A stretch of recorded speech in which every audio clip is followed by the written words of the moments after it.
그런 일은 없다고? 그런 일이 없도록 하기 위해서 넌 무슨 일을 할 거지? 결혼을 못하게 할 건가? 무슨 권리로? 그런 권리를 얻기 위해서 내 쪽에서는 그들에게 무엇을 약속할 건가? 공부를 마치고 자리를 얻고 나면 내 모든 운명, 내 장래를 전부 그들을 위해 바칠 텐가? 이런 말은 많이 들어왔지만 바로 지금 무엇인가를 해야 한다는 것을 너는 알고 있는 거냐? 너는 무엇을 할 건가? 그들의 등골을 뽑고 있지는 않은가? 100루블의 연금과 스피드리가일로프 집에서 얻은 빚을 그들에게서 얻어 쓰고 있지 않은가?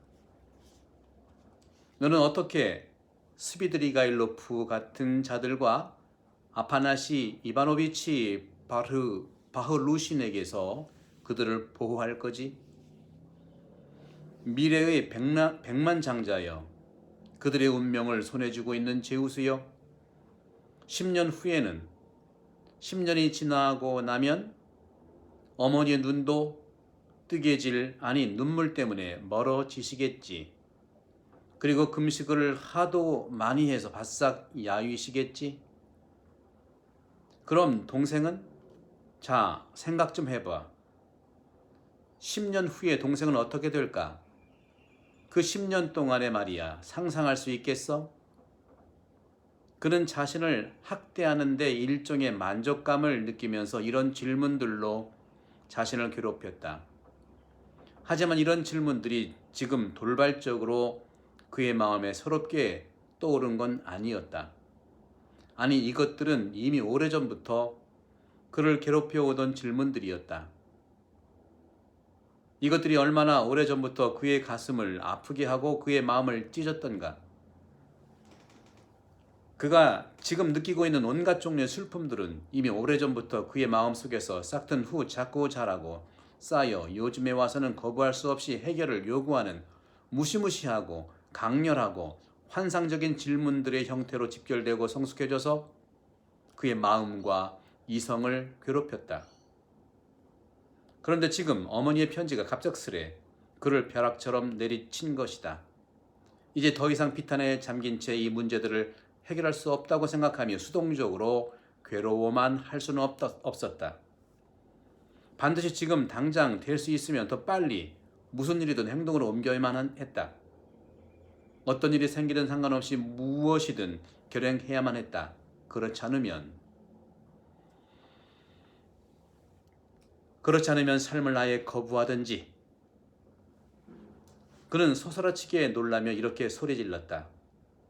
있는 그대로 단번에 그리고 영원히 운명을 순순히 받아들이든지 아니면 활동하고 살고 사랑하는 모든 권리를 거부하고 자신 속에 있는 모든 것을 목졸라 죽여버려야만 한다. 아시겠습니까? 아시겠습니까, 선생? 이제 더 이상 찾아갈 데가 없다는 것이 무엇을 의미하는지. 갑자기 그는 어제 마르멜라 토프가 제기한 질문이 생각났다. 왜냐하면 모든 사람에게는 어디든 갈 수 있는 곳이 한 군데라도 필요한 거니까요. 갑자기 그는 몸을 부르르 떨었다. 어제 떠올랐던 또 한 가지의 상념이 다시 그의 뇌리를 스쳤다. 그러나 이 상념 때문에 그가 몸을 떤 것은 아니었다. 그는 그 상념이 반드시 스치리라는 것을 예감하고 있었으며 이미 그것을 기다리고 있었다. 그런데 그 상념은 전혀 어제의 것이 아니었다. 차이가 있다면 한 달 전, 아니 어제만 하더라도 그것은 망상에 불과한 것이었는데, 그런데 지금은 그것이 돌연 망상이 아닌 무언가 전혀 낯설고 새롭고 무서운 것이 되어 나타났던 것이다.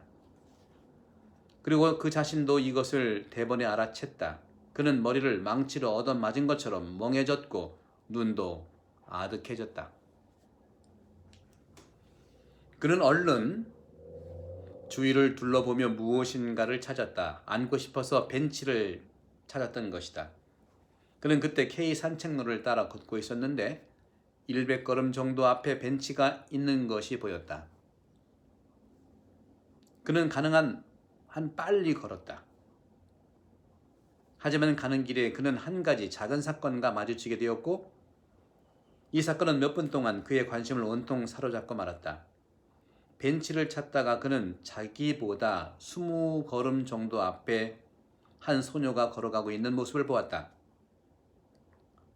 하지만 그는 이제까지 그의 앞에 어른거린 모든 대상에 대해 그랬던 것처럼 처음에는 그녀에게 조금도 관심을 기울이지 않았다. 예를 들면 그는 이미 집으로 가면서 그가 지나온 길을 전혀 기억하지 못하고 걷는 경우가 여러 번 있었고 또 그렇게 걷는데 익숙해져 있었다. 하지만 앞에 있는 소녀에게는 무엇인가 이상한 점, 처음 보는 순간부터 눈길을 끄는 점이 있었기 때문에 그는 조금씩 그녀에게 관심을 기울이게 되었다. 처음에는 마음이 내키지도 않았고 불쾌해지기까지 했는데 시간이 가면 갈수록 더욱 신경이 쓰였다. 그는 갑자기 이 소녀의 어떤 점이 그렇게 이상한지를 알고 싶었다. 첫째로 그녀는 분명 나이 어린 소녀 같았는데 그 더위에 모자도 쓰지 않고 양산도 장갑도 없이 약간은 우스꽝스럽게 두 손을 휘저으면서 걷고 있었다. 그녀는 가벼운 비단옷을 입고 있었는데 그 옷 역시 아주 기묘하게 입혀져서 허리 부분은 간신히 감겨져 있었고 또 치마가 시작되는 부분은 찢겨져 있었다. 머리채 또한 축 늘어져 흔들거리며 달려 있었다. 그녀의 벗겨진 어깨에 걸친 작은 스카프도 이상하게 삐뚤어져서 비스듬하게 쳐져 있었다. 게다가 소녀는 비틀거리며 발끝을 돌에 채여 가면서 사방으로 휘청대며 걷고 있었다. 이 만남은 마침내 라스콜니코프의 주의를 완전히 사로잡고 말았다. 그는 벤치에 가서야 소녀와 나란히 걷게 되었다. 소녀는 벤치에 도착하자마자 한쪽 구석에 털썩 주저앉아 극도로 지친 듯이 등받이에 머리를 기댄 채 눈을 감았다. 그는 그녀를 들여다본 뒤 그녀가 완전히 취했다는 사실을 즉각 알아챘다. 이런 모습을 보는 것은 이상하고 또 기괴하게 여겨졌다. 그는 자기가 잘못 본 것이 아닐까 하고 생각하기까지 했다. 그의 앞에는 16살쯤, 아니 15살일 수도 있는 너무나도 앳되고 작고 하얗고 예쁜 얼굴의 소녀가 앉아 있었다. 그녀의 얼굴은 온통 빨갛게 상기된 채 부어있는 것 같았다. 소녀는 주변 상황을 거의 이해하지 못한 것 같았다. 한 다리를 다른 다리 위에 꼬고 앉았는데 지나치게 다리를 높이 든 것으로 보아 분명 자신이 거리에 있다는 것도 잘 모르는 모양이었다.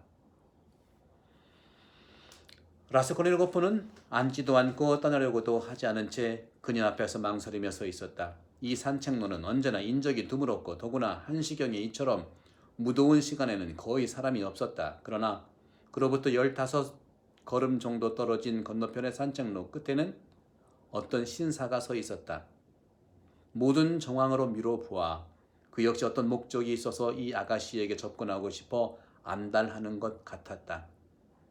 그 역시 멀리서부터 그녀를 보고 따라왔지만 라스콜니코프가 그를 방해했음에 틀림없었다. 그는 이쪽이 알아채지 못하도록 애쓰면서도 심술궂은 눈초리를 그에게 던지며 기분 나쁜 건달이 떠나고 난 뒤 어서 자기 차례가 오기만을 조바심 내며 기다리고 있었다. 몸이 건장하고 살이 찐 30살가량의 이 신사는 혈색이 좋았고 분홍빛 입술에 콧수염을 달고 있었으며 굉장히 멋을 부려 옷을 입고 있었다. 라스콜니코프는 화가 치밀었다. 그는 갑자기 어떻게 해서든 이 뚱보 멋쟁이를 모욕하고 싶었다. 그는 순간 소녀를 남겨두고 신사에게 다가갔다. 어이 당신, 스비리드리가일로프, 당신 여기서 무엇을 찾는 거요? 그는 주먹을 불끈 쥐고 증오심으로 인해 거품이 나기 시작하는 입술로 미소 지으며 외쳤다. 그게 무슨 말이요? 신사는 눈살을 찌푸리며 거만한 표정으로 놀라움을 표시하면서 위험 있게 물었다. 여기서 꺼지란 말이야. 내가 어디다 대고 감히 악당 같으니. 그리고 그는 숙마연 채찍을 휘둘렀다. 라스콜니코프는 이 몸집이 좋은 신사가 자기 같은 사람 2명이라도 해치울 수 있다는 사실을 생각해 보지도 않고서 주먹을 쥐고 그에게 덤벼들었다. 그러나 그 순간 누군가가 뒤에서 그를 잡았다. 두 사람 사이에 순경이 뛰어들었다. 그만두세요. 여러분, 공공장소에서 싸우면 안 됩니다. 당신 뭐가 필요한 거요? 당신 누구요? 순경은 라스콜니코프의 누더기 같은 옷을 보자 그에게 엄한 말투로 물었다. 라스콜니코프는 그를 자세히 쳐다보았다. 희끗희끗한 코수염과 구렛나룻을 기른 총명해 보이는 눈을 가진 씩씩한 군인 타입의 사나이였다. 마침 잘 됐군요. 그는 그의 손을 덥석 잡고 말했다. 저는 대학생이었던 라스콜니코프라는 사람입니다. 당신도 잘 알아두라고. 그는 신사에게 고개를 돌렸다. 순경 아저씨는 저와 함께 가십시다. 제가 보여드릴 것이 있습니다. 그리고 그는 순경의 손을 잡고서 벤치로 끌고 갔다.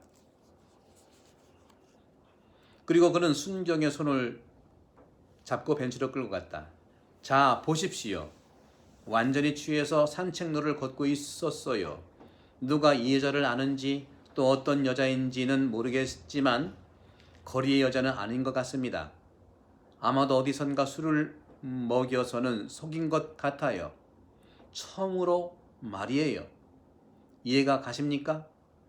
그러고는 이렇게 거리로 내보낸 겁니다. 보세요. 찢어진 옷을 보세요.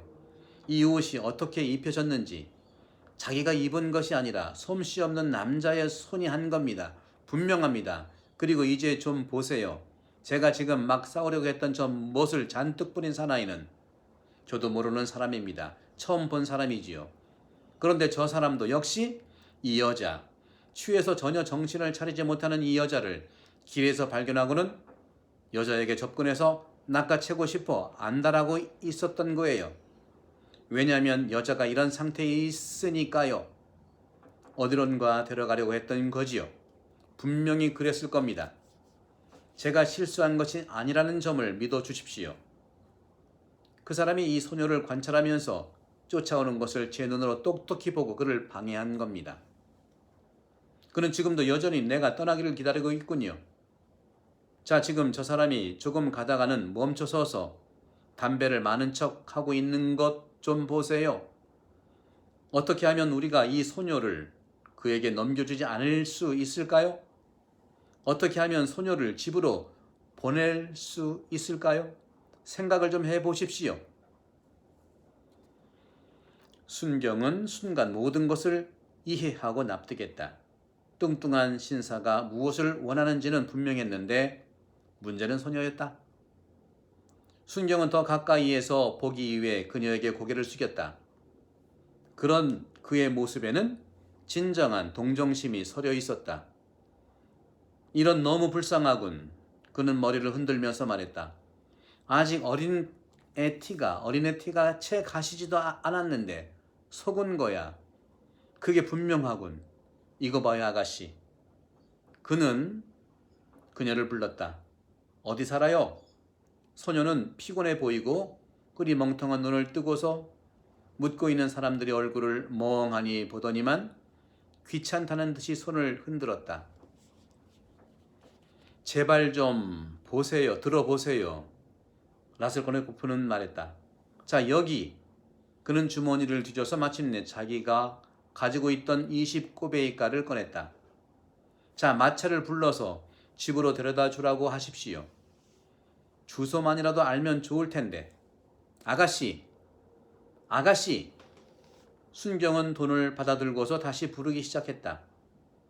네, 지금 마차를 불러서 아가씨를 모셔다 드리지요. 어디로 갈까요? 예? 어디 살아요? 저리 가. 귀찮게 구네. 소녀는 중얼거리며 다시 손을 내저었다. 허허, 아주 엉망이구만. 이런 얼마나 부끄러운 일인가. 아가씨, 이 무슨 부끄러운 짓이요.